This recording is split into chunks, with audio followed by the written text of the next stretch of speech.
யந்திரத்தை தான் இந்திரம் என்று சொல்லுவோம். எந்திரம் எந்திரம். அடுத்தது ஷேர் அவரது நிகழ்ச்சியும் இருக்கு.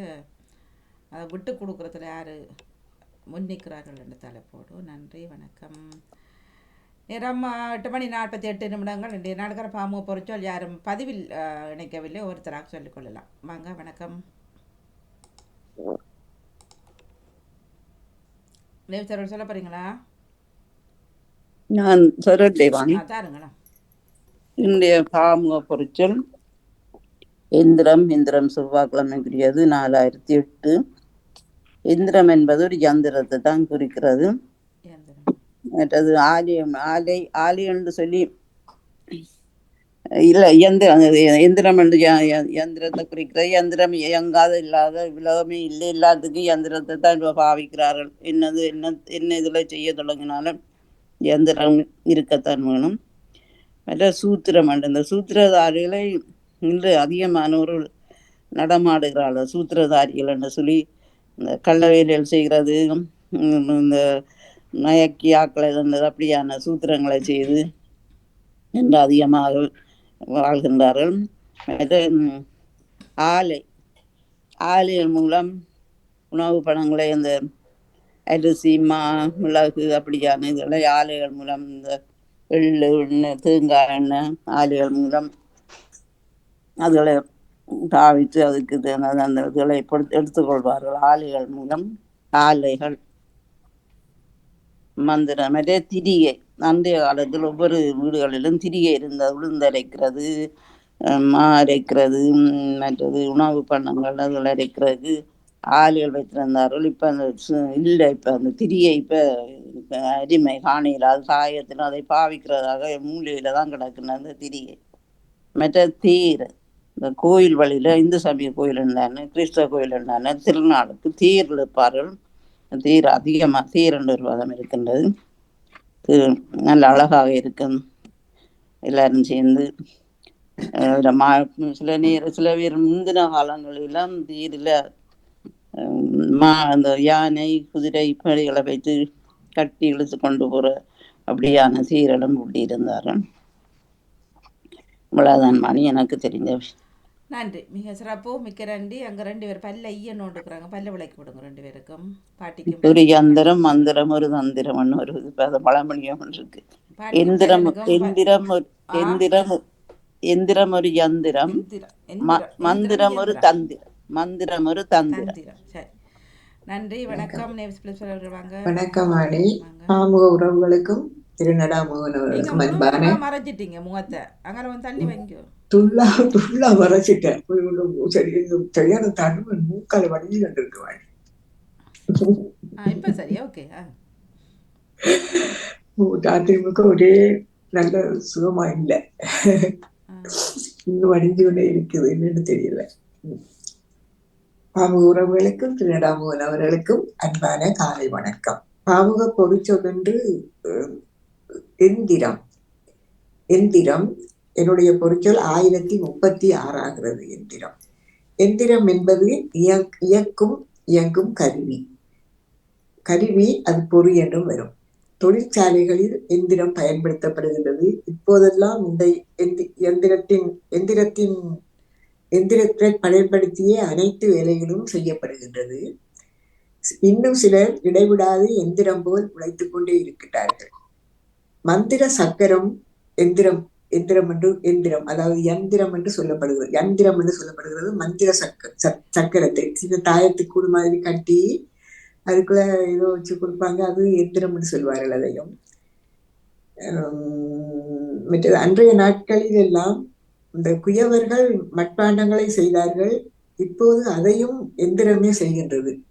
மனிதன் எந்திரம் போல வேலை செய்து உழைத்து களைத்து வேலை செய்கின்றான். உழைத்து களைத்து எந்திரம் போல வேலை செய்து கொண்டே இருக்கின்றார்கள். இதுதான் என்னுடைய எந்திரம் தேவையில்லை வாணி. நன்றி, வணக்கம். நன்றி. இனி அதுகளுக்கும் வேலை இல்லை, ரோபோட் வரப்போகுது, என்ன பண்றது? வணக்கம் வாணி. ஓம், வாங்க. நானும் எந்திரம் என்பது அந்த மிஷின் வேலை செய்கிற எல்லா அதே எந்திரம் என்ற. மற்றது எந்திரம் என்று அந்த என்ன சாத்திரத்துல ஒரு கூட ஏதோ செய்யறதை எந்திரம் என்று பேச்சு வழக்கில் சொல்வதை முந்தி கேள்விப்பட்டிருப்பேன். என்ன செய்யறது? மாந்திரியத்துல செய்கிறது, அதான் மாந்திரிகம் ஆ, செய்வார்கள். கூடு ஓ மாதிரி செய்வார்கள். எந்திரம் எந்திரம் சொல்றது, அதை கட்டுறதுக்கு எந்திரம் கட்டுறது. ஓ முந்தைய காலத்தில் அந்த பேச்சு வழக்கில் அந்த எந்திரத்தை எந்திரம். கேள்விப்பட்டிருப்பேன். வாணி, நன்றி, வணக்கம். வணக்கம். நன்றி, வணக்கம். வணக்கம் வாணி. ஓமண்ணா. இங்கே மறந்துவிட்ட ஒரு செய்தி, அதாவது வேதாகமத்திலே வரக்கூடிய ஒரு வார்த்தை, அது இந்திர கல்லை அதாவது ஆமாம், அதாவது எந்திரக்கல் என்று சொல்லி சொன்னால் எங்களுடைய ஊர்ல நாங்கள் திருகை என்று சொல்லி சொல்லுவோம்.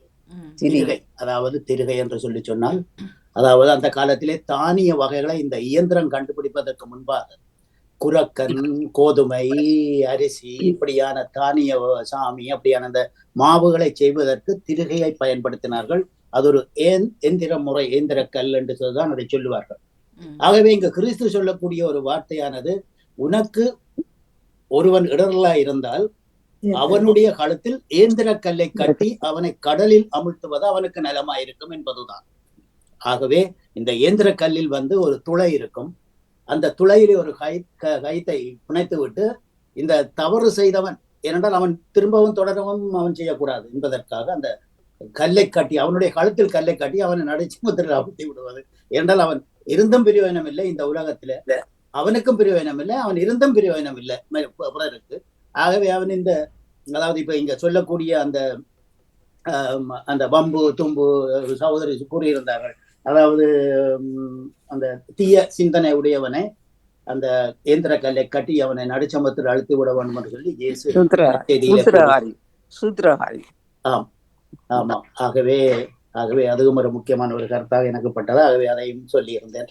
தொடருங்கள். நன்றி, வணக்கம். நன்றி, நன்றி அண்ணா. வணக்கம் சொல்லியிருக்கா. வணக்கம். வணக்கம் வாணி, வணக்கம் அனைவருக்கும். அனைவருக்கும் வணக்கம். தவமலரக்காக்கு சிறப்பான வாழ்த்துக்கள். நானும் கேட்டுக்கொண்டிருந்தேன். இடையில் ஜெயா நடேசன் அவர்களின் பாட்டை பின்னர் கேட்டுக்கொண்டிருந்தேன். மிக சிறப்புக்கா, தொடருங்கள். நன்றி, நன்றி, நன்றி. உங்களுக்கு சிறப்பான நன்றிகள். எந்திரம் இப்ப நவீன காலத்தில் எந்திர முறையிலேயே எல்லாவற்றையும் சுருக்கி இலகுவாக்கி கொண்டு வந்து விட்டார்கள். முன்னர் நாங்கள் எல்லாவற்றையும் செய்வதற்கு எல்லாம் அரிசியோ அதுகள் எல்லாம் உடம்பால அசைவால செய்தோம். இப்ப நோய்வாய்ப்பட்டு போனதும் எல்லாத்துக்கும் காரணமும் எந்திரமும் ஒரு காரணமா போய்விட்டது. எந்திரமாக ஓடி ஓடி ஓடி உழைச்சும் கடைசியில பணத்தை சேகரிச்சு கொள்ளலாம், ஆனால் தேக ஆரோக்கியத்தை சேகரிக்க முடியாது. எந்திர வாழ்க்கை மாதிரி போய்விட்டது. ஓடி ஓடித்தான் எப்படித்தான் இதென்றாலும், ஆனாலும் அது அப்படியே அந்த யந்திரம் போடியே போய்விட்டது நம்மளோட வாழ்க்கை.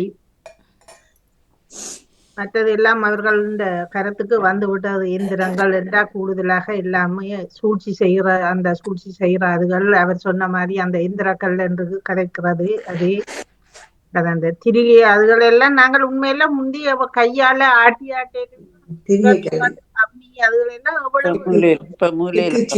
செக்காட்டுறதெல்லாம் அந்த கல்லுகளை செக்காட்டுவாங்க, அதெல்லாம் எந்திரம் தான். எவ்வளவு இலகுவாகவும் எங்களுக்கும் உடம்புக்கும் ஆரோக்கியமாகவும் இருந்தது. ஆனால் இப்ப எல்லாமே எந்திரம் மூலம் எல்லாமே வந்து விட்டது. சாப்பாடு கூட பார்க்க போனால் ரோபோ, இப்ப இயந்திர மனிதன் இன்றைக்கு உருவாக்கினார்களோ எல்லாத்தையும் இலகுவாக்கி வேலைகளையும் குறைச்சு ஆக்களையும் குறைச்சு எல்லாத்தையும் அவர்கள் இலகுவாக்கி விட்டார்கள். ஆனால் இதனால வாழ்ற மக்களுக்கு தான் ஆபத்து. அதிகரிக்கும். நோய்வாய் ஒரு பக்கம், அந்த வேலையை பழு ஒரு பக்கம், வேலையை போனவர்கள் வேலை இல்லாத திண்டாட்டம் ஒரு பக்கம். அதுகளால் சரியான இயந்திரம் என்பது உண்மையில அது கண்டுபிடிக்கிறதுக்கும் என்ன காரணம், ஒன்றுக்கு அது நல்லதுதான், ஆனாலும் அது பல வழிகளில் தீங்காகவும் போகிறது. ஒன்றுக்கு நல்ல ஆதி காலத்திலே தான் நான் இருந்ததா இல்ல, ஆதி காலத்தில் இல்லாதது இப்ப இயந்திரங்களை கண்டுபிடிக்க முடியாதான் வாணி. மக்கள். விஞ்ஞான வளர்ச்சி, விஞ்ஞான 105 வயதுலாம் முன்னைக்கும் வாழ்கிற காரணம் என்ன? அவர்களோட சாப்பாடு, அவர்கள் பழக்க முறை, அவர்களோட உணவு முறை, அதுதான் இப்ப கூட கூட கண்டுபிடிக்க அதை இலகுப்படுத்தி கொள்றார்கள். இலவும் படுத்தப்படுகிறது. அதனால நோய் பல நோய்கள் உருவாகின்றன. நோய்களும் கூடிக்கொண்டு அதான் காரணம். அதுதான் எல்லாவற்றையும் இலகுபடுத்தினதுதான் மிச்சம் மொழிய கடைசியில சில விஷயங்கள் எல்லாத்துக்கும் இப்ப எல்லாமே எல்லாமும் இதுதான். எல்லாம் இந்த போன்லயே நீங்க ஆப்ல டவுன்லோட் பண்ணி அதுல செய்யுங்கண்டா பல பேருக்கு தெரியாது உண்மையில. இப்ப வயது போனவர்களும் கஷ்டம் அது செய்யறது. பிள்ளைகள் மட்டும் ஹெல்ப் பண்றது. அங்க ஹாஸ்பிட்டலில் போனா அங்க போய் அதுல டச் பண்ணி இதை இப்படியெல்லாம் அது நடக்கும் விஷயங்கள். என்னைக்குல அது ஒரு வழிக்கு நல்லமா இருந்தாலும் இன்னொரு பக்கம் பல பேருக்கு அது கஷ்டம் தான் மணி. பல பேருக்கு நமக்கே சரியான கஷ்டமா இருக்கு. இந்த ஆப்ல போய் அதை எடுத்து இது எடுத்து அந்த பக்லோட் அடிச்சு அதை செய்து இதை செய்யற எங்களுக்கே கஷ்டம். பாப்பா அதுக்கு தொழில்நுட்பம் எல்லாத்தையும் கற்றுக்கொள்ளவும் உடனடியாக எல்லாத்தையும் கற்றுக்கொள்ளவும் முடியாது. கஷ்டம் அது. சரி, நன்றி ராஜினி அக்கா. வணக்கம். வணக்கம். எந்திரம் அனையமெல்லாம் சொல்லியிருந்தேன். எனக்கு அந்த இயந்திரம் இப்ப வண்டில் மோட்டார் வண்டி எல்லாத்துக்கும் அந்த எந்திரம் தான் அது பாதுகாப்பா இருக்கிறது. அது பழுதான்னு சொன்னால் எல்லாம் சரி. அதே நான் நேற்று நான் சொல்லி போட்டேன் அந்த திரிகை, அந்த அதுக்கும் எந்திரம் இருக்கு. அந்த திரிகை வந்து அது ஆட்டி ஆட்டி ஆடி அந்த நாள்ல அனுப்புறாங்க. இந்தியாவிலேயும் அது தொடர்ந்து இருக்குது. ஆனா இப்ப எல்லாமே நல்லா குறைந்து போய்விட்டது. இலங்கையில எல்லாம் நாங்க காண இயலாது. முந்தி இருந்ததை இப்ப காண இயலாது. இவ்வளவு தான் எனக்கு தெரியும் மணி. நன்றி, வணக்கம். நன்றி, வணக்கம். அஜிதா, வணக்கம். வணக்கம் வாணி. எல்லோரும் சொல்லிவிட்டார்கள். எந்திரம் என்பது வேற, எந்திரம் என்பது வேற. எந்திரம் என்பது உடல் சக்தியால் செய்யப்படுவதுதான் எந்திரம். அந்த காலத்துல உடல் சக்தியை கொண்டுதான் நிறைய விடயங்களை செய்திருந்தார்களாம். உடல் சக்தி மூலமாக இப்ப நாங்க திருகையில புறக்க நரைக்கிறோம் என்று சொன்னா அந்த அந்த அந்த யந்திரம், நீங்க சொன்ன யந்திரம் அதுதான் சரியாகப்படுகின்றது. அந்த உடல் சக்தியை கொண்டு நாங்க செயல்படுத்துவதெல்லாம் யந்திரமாகவும், இயந்திரம் என்பது அதுக்கு பதிலாக நாங்க மின்சாரத்தையோ வேற பொருட்களையோ கொண்டு செய்வதா இயந்திரம். அது ரெண்டுக்கும் வேறுபாடு இருக்கு. ரெண்டும் ஒன்று இல்ல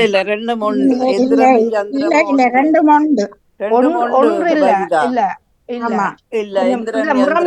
கொஞ்சம் முரண்பாடை தவிர்த்துக் கொள்ளுங்கள். நான் சொல்வதை விளக்கத்தை நான் தருகிறேன். அதுக்கப்புறம் உங்களோட விளக்கத்தை சொல்லிக் கொள்ளுங்கள்.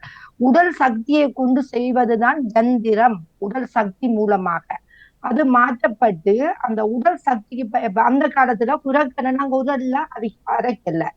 உடல் சக்தி மூலமாக நாங்கள் அதை திருகை மூலமாக அரைத்தோம்.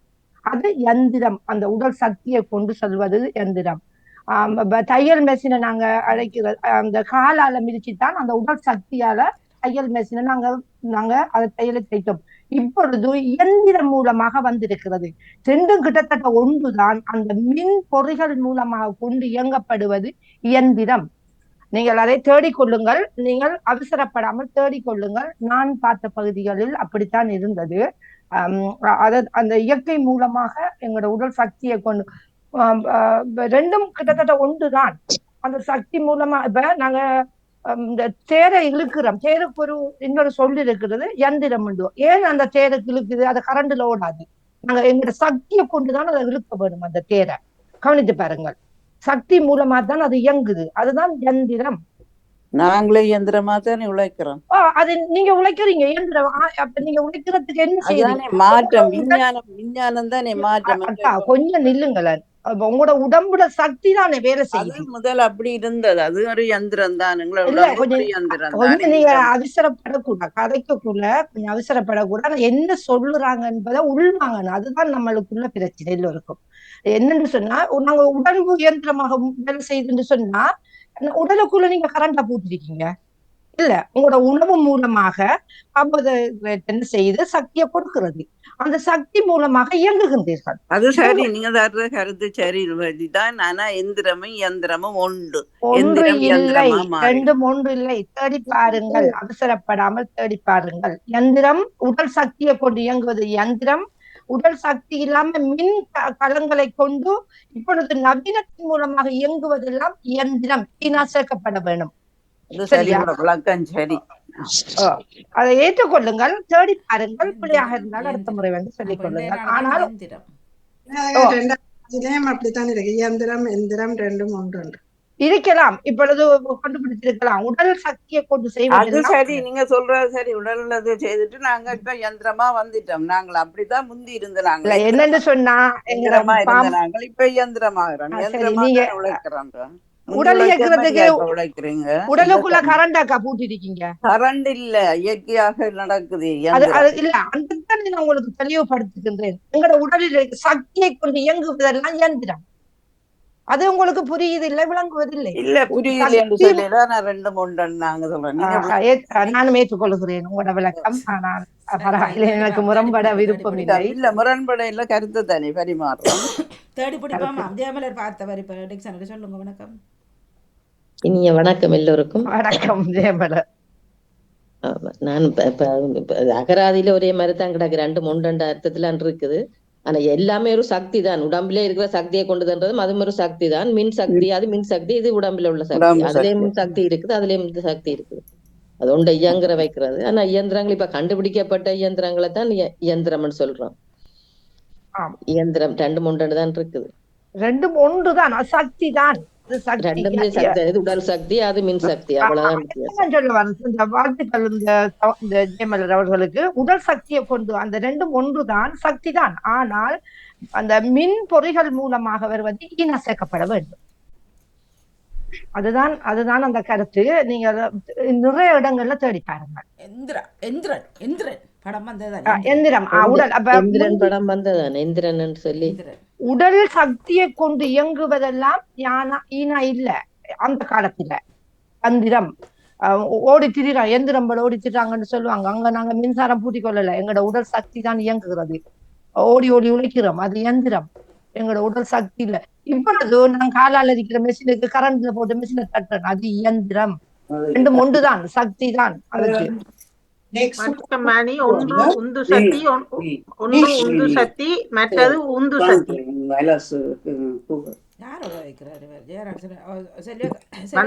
மாணி, ஒன்று வந்து உந்து சக்தி என்று சொல்வோம், மற்றது ஊந்து சக்தி. ஊந்து சக்தி என்பது சக்தி, ஊந்து சக்தி என்பது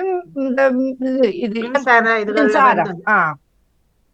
தேடி பாருங்கள். நீங்க உடனே வந்து புள்ளையா மத்தவங்க சொல்லும் பொழுது நீங்க தக்கிவிக்காதீர்கள். ஒரு ஆள் சொல்லி கருத்து முடிஞ்சது பிறகு நீங்கள் கண்டத்தை நீங்க சொல்லிக் கொள்ளுங்க. அது சிறப்பாக இருக்கு எல்லோருக்கும். நானும் தான். என்னென்று சொன்னால் பல பக்கத்தில் இருக்கும் ஒருவருக்கு நாங்க விடயத்தை பிள்ளையாக கொடுக்க கூடாது. இது மீடியா. நானா இருந்தாலும் சரிதான், அது பிள்ளையா இருந்தால் நான் அதை ஏற்றுக்கொண்டு அடுத்த வாரம் இன்னும் தேடிக்கொள்கின்றேன். நான் இன்னும் தேடிக்கொண்டு நான் அடுத்த வாரம் இதுக்கான விளக்கத்தை தெளிவுபடுத்தி கொடுப்போம். நன்றி. இல்லை, அதுதான் கலகப்புறத்தான் நியாயம் பிறக்கும்ன்றது போல. இப்போ எந்திரம் நாங்கள் இப்படி என்ன நினைச்சோம், ஆனால் 2 ஒரு சிம்பிளான்னு சொல்வார்கள் தானே, அப்படித்தான். ஆனால் கொஞ்சம் வித்தியாசப்படும். நன்றி. வணக்கம். நன்றி வாணி. நன்றி. வணக்கம் வாணி. வாங்கோ. நான் எந்திரத்தை இப்பதான் நீங்க கூடைக்கதான் அனுப்பி வச்சிருக்கிறேன். காண இல்லை பாட்டிலையும் பேரண்டையும் பல்லு விளக்குறதுக்கு நாங்க விளக்கிட்டோம். ஈயண்டு ஒண்ணிக்கிறீங்க 2 பேரும் தான்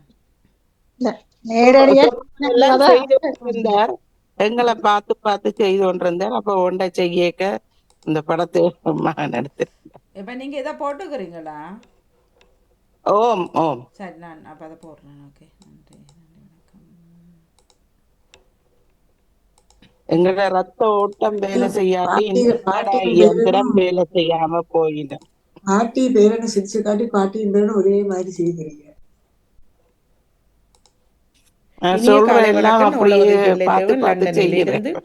பொறிச்சொல் 872வது எந்திரம்.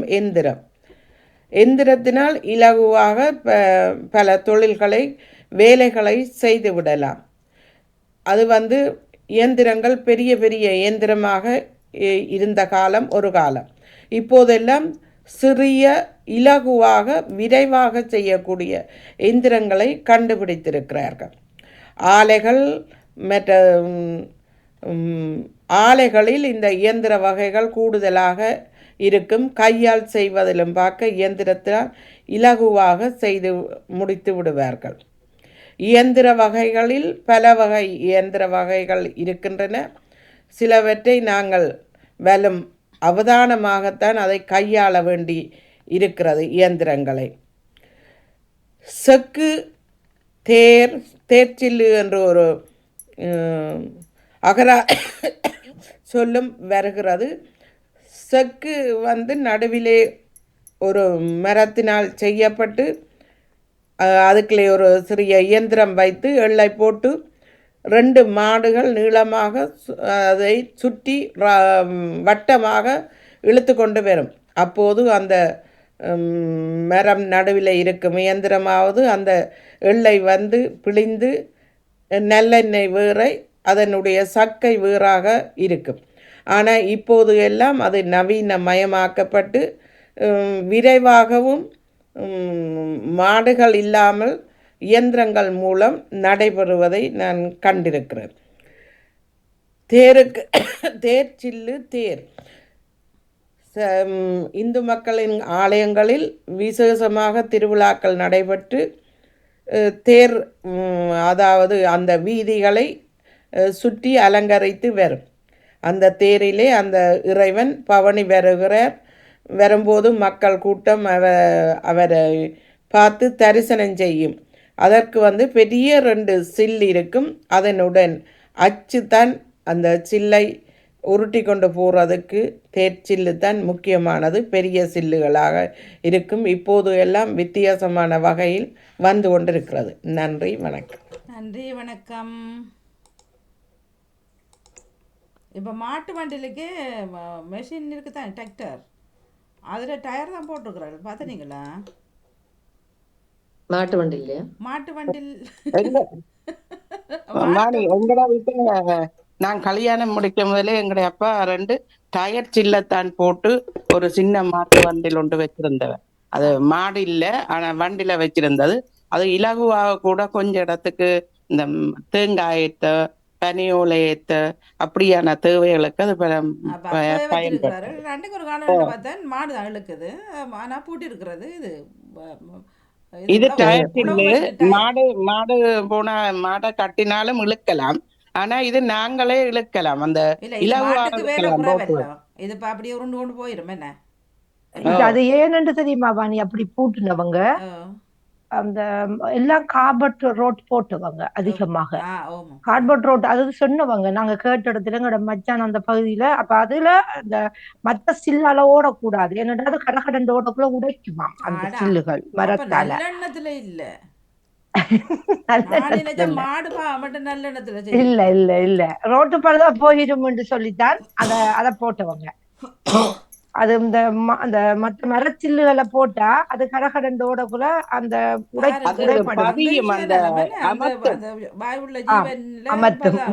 அமர்த்தி ரோட்டை பள்ளமாக்கும். அதுக்காகத்தான் இந்த டயரை கொண்டு போட்டு அந்த அப்படி செய்தவங்க. அது மாட்டுக்காக இல்ல, நம்மட மக்கள் ரோட்டுக்காக போட்டது.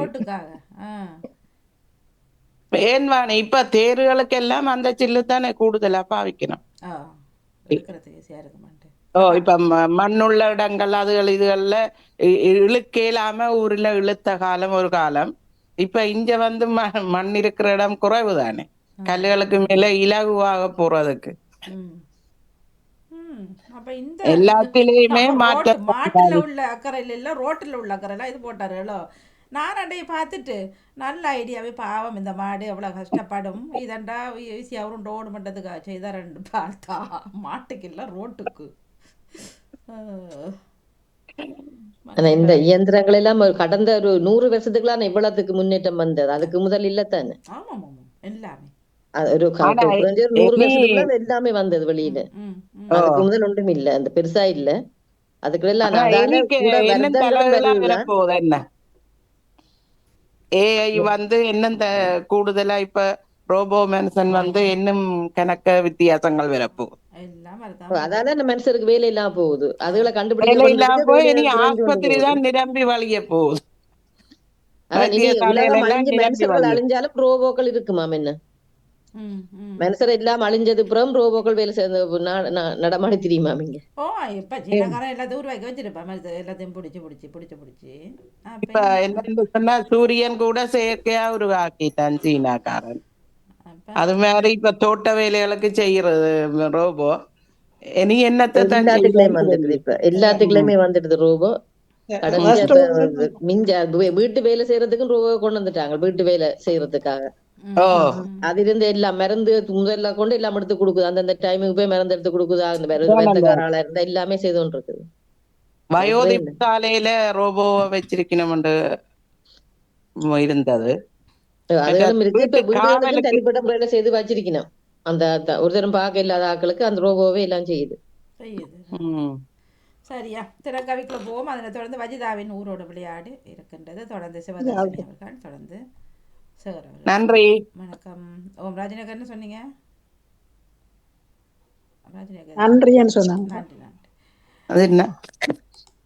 நன்றி வணக்கம். தினக்கவி வாங்க. வணக்கம்.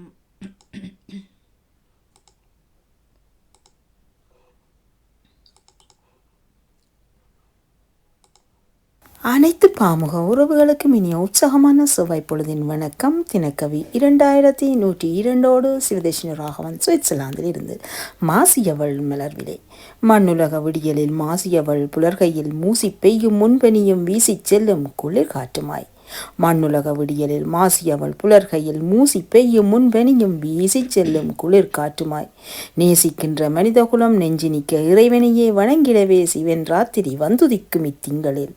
நேசிக்கின்ற மனிதகுலம் நெஞ்சி நிற்க இறைவனையே வணங்கிடவே சிவராத்திரி வந்துதிக்கும் இத்திங்களில். மண் வளக்கலை மாதம் இதுவே மனத்தினில் நலம் காத்திடுமே. மண் வளக்கலை மாதம் இதுவே மனத்தினில் நலம் காத்திடுமே. மாசிமகம் அம்மனுக்கும் அகத்தினிலே வழிபடுவோமே. மாசிமகம் அம்மனுக்கும் அகத்தினிறுத்தி வழிபடுவோமே. நன்றி வணக்கம். அனைத்து பாமுக உறவுகளுக்கு இனிய உற்சாகமான திங்கள் பொழுதின் வணக்கம். வணக்கம்.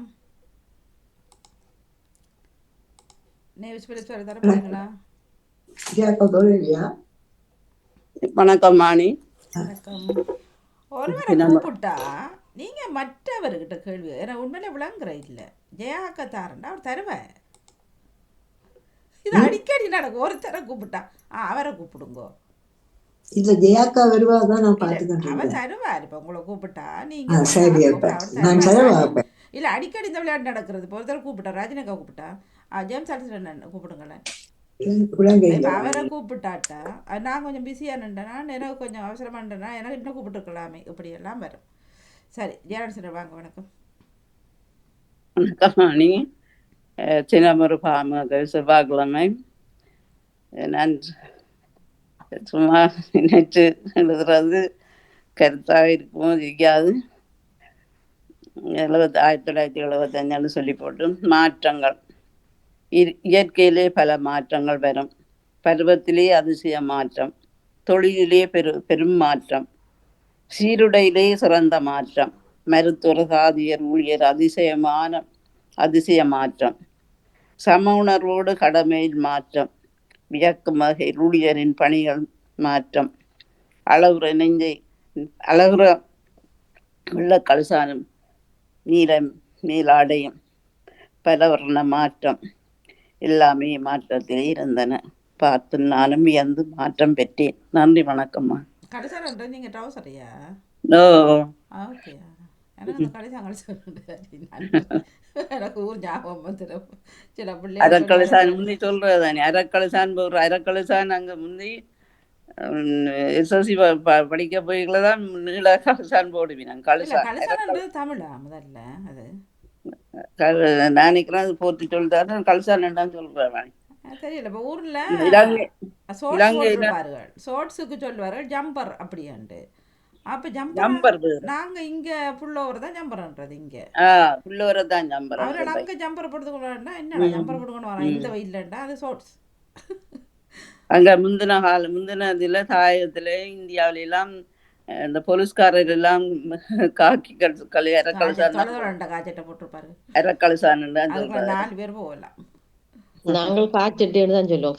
கலசான்ல காய்ச்சட்டை தான் சொல்றாங்க. காய்ச்சட்டை கலிசானண்டு ஆரம்பத்துல எங்க குடும்பத்துல எங்க அப்பா அந்த கட்டக்கா அந்த என்ன அந்த காக்கி சாதியில தான் அந்த புரஸ்காரம் மேலேயும் முதல்ல அந்த நீளம் பிடிக்கும்போது சில கட்டை காய்ச்சட்டை போட்டுன்னு வர்றது. எங்களோட வீட்டுக்காரர் வந்து எங்க வேலை செய்ய சொல்லுவார், அப்பா கொட்டை கலசானோட வரைய அது 2 டபுள் மீனிங்.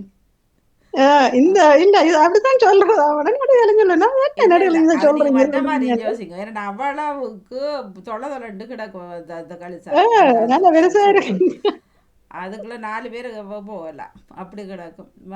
அது அந்த வேலைகள் அது செய்யறதுக்கு லேசன்.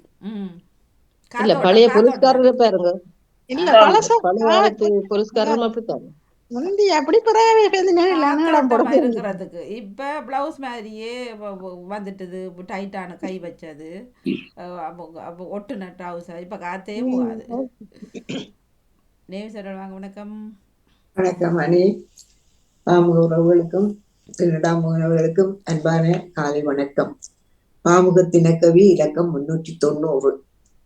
சுதந்திரம். சுந்தர இலங்கையிலே சுதந்திரம், சுந்தர இலங்கையிலே சுதந்திரம்.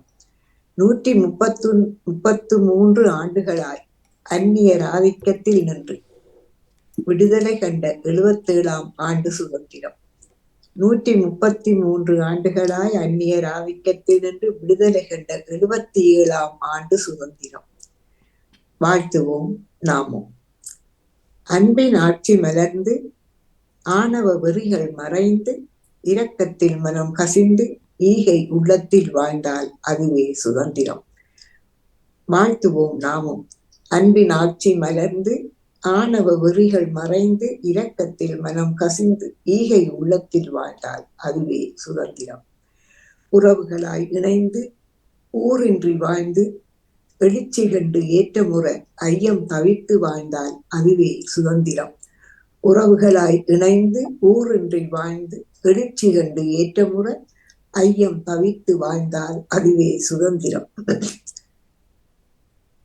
ஒடுக்குமுறை ஒழிந்து அடக்குமுறை அகன்று ஒன்றாய் உழைத்து ஓரினமாய் வாழ்ந்தால் அதுவே உண்மையான சுதந்திரம்.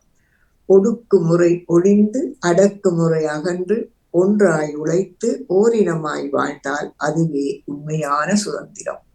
நன்றி, வணக்கம். நன்றி, வணக்கம். இன்றைக்கு சுதந்திர தினம் தானே இலங்கையில? ஆமாம் ஆமா, பலரும் சுதந்திரமா தான் தெரிகிறார்கள். அப்படியே அந்த சுதந்திரம் தொடர வாழ்த்துக்கள். சுதந்திரமும் ஒரு பக்கத்துல விழா கொண்டாடுறாங்க, காணாமல் போன வலிந்து காணாமல் போன ஆக்கப்பட்டவராக போராட்டம் நடத்துகிறார்கள். எல்லா பக்கத்தாலையும் நடந்து கொண்டு இருக்குது. ஆனா கொஞ்சம் மனசுக்கு சந்தோஷமா தான் இருக்குது. ஒரு சுதந்திர இலங்கை இன்னைக்கு இந்த முறை எல்லாரையும் இணைச்சு சுதந்திர தினம் கொண்டாடுறது சந்தோஷம். தமிழ்ல வச்சிருக்கிறார், சிக்கனமா செய்கிறார்.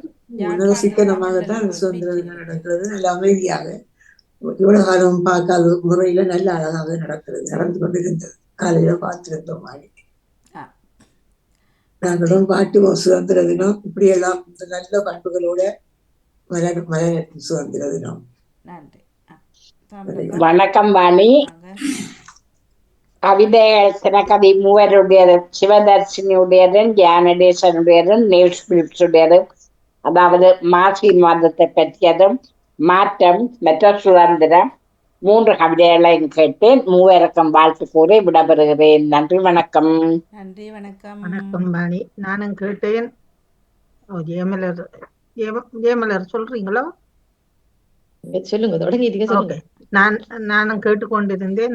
மூவருக்குமே சிறப்பான வாழ்த்துக்கள். சுதந்திர தினத்தை பற்றி சிக்கனமா செய்யறேன்னு போட்டிருந்தேன். சிக்கனோட செய்யறாரோ சிக்கனமா செய்யறது தெரியாது. அப்படி இருந்தாலும் ஏதோ 3-4 நாளைக்கு மின்சார லைட்டுகள் எல்லாம் எரிஞ்சு கொண்டிருக்கும், அப்படி இப்படி என்று போட்டு கிடந்தது செய்தியில. சிக்கனமா செய்யறேன்டா பிறகு அந்த லைட்டுகள் அதெல்லாம் ஆடம்பரங்கள் தேவைப்படாது. அப்ப அதையும் யோசிக்க வேண்டி இருக்கிறது. அத மின்சாரத்தை மிச்சம் பிடிக்கலாம் தானே. இல்ல வெளிச்சம் உலகத்துக்கு வெளிச்சம் பெறட்ட மட்டும் தானே இருக்கும். உலகத்துக்கு வெளிச்சம் பெறட்ட மாட்டோம். அதுவும் உண்டு. அடுத்தது எனக்குள்ள ஒரு கேள்வி. இப்ப சுதந்திர தினமும் குடியரசு தினம் என்று சொல்றதும் ஒன்றா இலங்கையில வேற சுதந்திர தினம். ஆ? இது சுதந்திர தினம். இது வித்தியாசம். அப்ப குடியரசு தினம் இது எப்ப குடியரசு வந்தது? தினம். குடியரசு தினம் அது இந்த குடியாட்சி வந்திருக்குது. அது இந்தியாவில தானே கொண்டாடுறது. இந்தியாவில ஜனவரி 26 வந்தது. அது குடியரசு 50ஆம் ஆண்டு நாள் தான் இது குடியரசு தினம். 50ஆம் ஆண்டு குடியரசுக்கு இதண்டு பிறகு 2 வருஷத்துக்கு பின்னது 52லயே ஆயிருக்கணும் இந்தியாவில குடியரசு தினம் ஆரம்பிக்கவே. ஆனால் இலங்கையில நான் கேட்கிற கேள்வி, இலங்கையில குடியரசு தினமும் சுதந்திர தினமும் உண்டா? அதை நீங்கள் தேடி போட்டு பிறகு ஆறுதலா சொல்லுவோம். சரி, உங்களுக்கு சிறப்பான வாழ்த்துக்கு. இல்ல, எனக்கு ஒரு சந்தேகம் வந்தது. ஏனென்றால் ஜனவரி 26 இந்தியாவின் குடியரசு தினம். குடியரசு தினம் இலங்கையில கொண்டாடுறது இலங்கையில இல்ல குடியரசு தினம். அப்படி இருக்காதுதானே? அப்ப இல்ல, எனக்கு அது தெரியல. இருக்காமடி இருக்காது, கொண்டாடுறது இல்லையன்றது சரியா இருக்கலாம். குடியாட்சி என்னன்னு தெரியல, வரையில போல இருக்கு இலங்கையில குடியாட்சி வந்துதா? அதுதான், அதைத்தான் கேக்குறேன். இப்ப இலங்கையில என்ன போல இருக்குது, நாங்க கேள்விப்படையிலேயே. குடியரசு தினம் இந்தியாவில தான் குடியரசு தினம் வந்து கேள்விப்பட்டிருக்கோம், இலங்கையில கேள்விப்படையில. நாங்க 47ல சுதந்திர தினம் வந்து 48ல இங்க வந்ததுக்கு இந்தியாவில 47 இந்தியாவில அதத்தான் ஒரு வருஷத்துக்கு பின்னுக்கு வந்ததுக்கு அங்கு 50ஆம் ஆண்டு, அதுக்கு பின்னர் 3 வருஷத்துக்கு பின்னர் தானே அங்கு குடியரசு அறிவிச்சும் அதுக்கு பின்னர் தான் அங்கு கொண்டாடினார்கள். இப்ப இந்த ஜனவரி கொண்டாடினது குடியரசு தலைவர் இந்தியாவில் இருக்கிறாங்க. அது இருக்குதானே, மம்மு அவ இருக்கிறாரு. இலங்கையில இல்ல, முர்மு அந்த பெண் இருக்கிறாரு இந்தியாவில குடியரசு தலைவர். சரி, இருக்கும் ஒரு தேடுங்கோ. மீண்டும் வணக்கத்துடன் கவிதை மூன்றும் கேட்டுக்கொண்டிருந்தேன். மாற்றத்தை பற்றி கொண்டிருந்தார், மற்றது மாசி மாதத்தை பற்றி மற்றும் குடியரசு தினத்தை பற்றி 3 பேருக்கும் சிறப்பான வாழ்த்துக்கள். சிறப்பான வாழ்த்துக்களை கூறுகிறேன். குடியரசு தினம் இலங்கையில இல்லை என்றுதான் நினைக்கிறேன். அதுக்கு ஒரு நாள் நாங்கள் கேள்விப்படையில, சுதந்திர தினம் மட்டும்தான் கேள்விப்பட்டோம். குடியுரிமை என்று சொல்றது சிட்டிசன்ஷிப். அந்த நாட்டுல குடியுரிமை உள்ளவர்கள் எல்லாரும் சிட்டிசன்ஷிப் விடுபவர்களா இருப்பார். இந்தியா இந்த பெரிய நாடு தானே, அதுக்காக ஒரு பகுதி மாநிலங்கள்ல இருக்கிற ஆட்களுக்கெல்லாம் குடியுரிமை கொடுத்ததால அது குடியரசு தினம் கொண்டாடு. அப்படி இருக்கலாம், என்னன்னு தெரியல. நான் இலங்கையில நானும் அந்த நாள் கேள்விப்படையில தான்.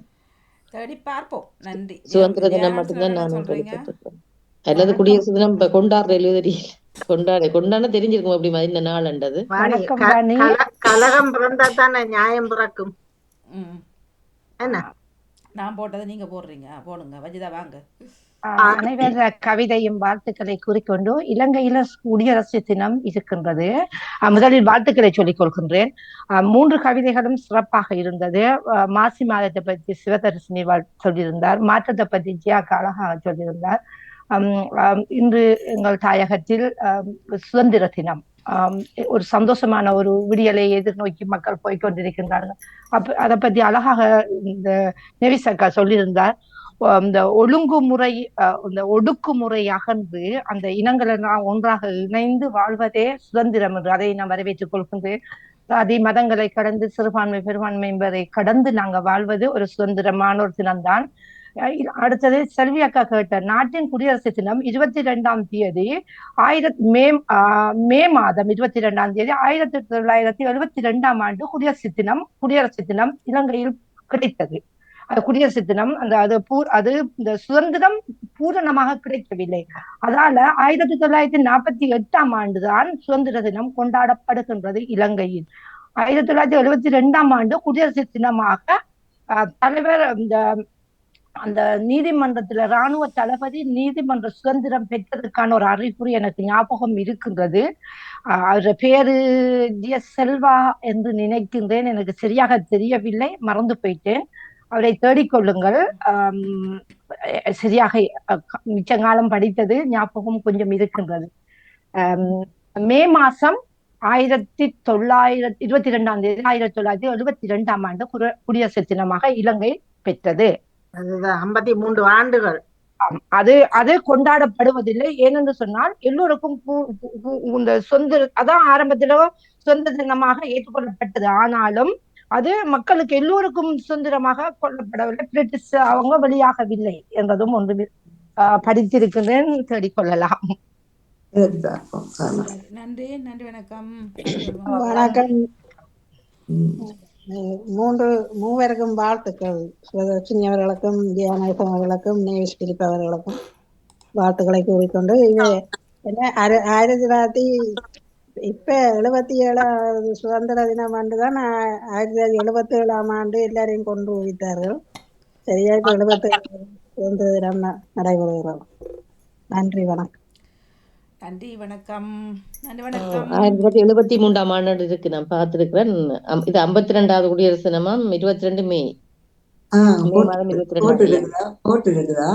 ஆமாம், 1973ஆம் ஆண்டு தான் குடியரசு தினம் வந்திருக்கு. அப்ப 48ல சுதந்திரம் கிடைச்சும் 73ல அந்த குடியரசு தினம் வந்திருக்கு. 48, 52, 63 73ஆம் ஆண்டு 22 அந்த இதுல 1973 இலங்கை 52வது குடியரசு தினம் நடந்தது. குடியரசு திட்டம் அரசியலாக்கப்பட்டது. 24, 25 வருஷத்துக்கு பிறகுதான் வந்திருக்குது குடியரசு தினம்.